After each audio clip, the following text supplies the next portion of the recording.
Quelle est la signification des initiales HPV? Le H représente Human, tandis que le P représente Papilloma et le V tout simplement virus. Qu'est-ce que c'est que les papillomavirus? Les papillomavirus sont des virus qui ont plusieurs formes, ils sont très contagieux. On estime qu'environ 75% des hommes et des femmes seront touchés dans leur vie. Dans 90% des cas, le corps peut les éliminer tout seul. Dans les 10% restants, ils peuvent provoquer des maladies.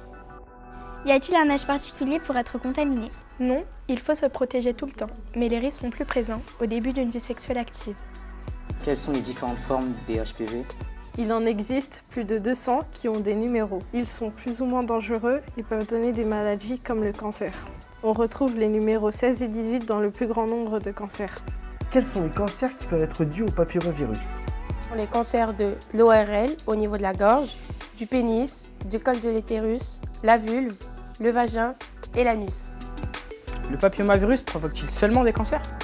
Non, ça provoque aussi des verrues. On peut en avoir aux pieds comme aux parties génitales. Les papillomavirus concernent-ils que les femmes? Non, ça concerne aussi les hommes. Chez les hommes, les papillomavirus peuvent provoquer des verrues, le cancer de l'anus, du pénis ou encore bien de la gorge. Peut-on mourir des papillomavirus? Oui, on peut en mourir si ça se dégénère en cancer, mais ils peuvent en guérir s'ils le prennent en charge le plus tôt possible. Comment se transmettent les papillomavirus? Par rapport sexuel ou manuporté lors des caresses intimes par exemple. Qui est touché par les HPV? Les hommes et les femmes tout au long de leur vie, mais principalement au début de vie sexuelle. Est-ce que les vaccins tuent? Non, les vaccins ne tuent pas. Après avoir fait des études scientifiques, aucun lien n'a été constaté entre la vaccination d'une personne et son décès. Les vaccins contre le papillomavirus favorisent-ils les infections sexuellement transmissibles? Une IST n'est pas provoquée par les vaccins, mais plutôt par la non-utilisation des préservatifs en cas d'un rapport sexuel. Les vaccins contre les papillomavirus protègent exclusivement contre les papillomavirus les plus dangereux et non les autres IST. Est-ce que les vaccins contre le papillomavirus ne servent à rien?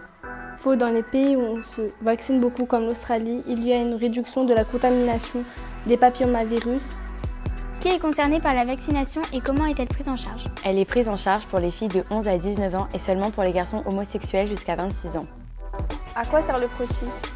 À détecter des cellules précancéreuses ou cancéreuses au niveau du col de l'utérus. Où peut-on faire le frottis?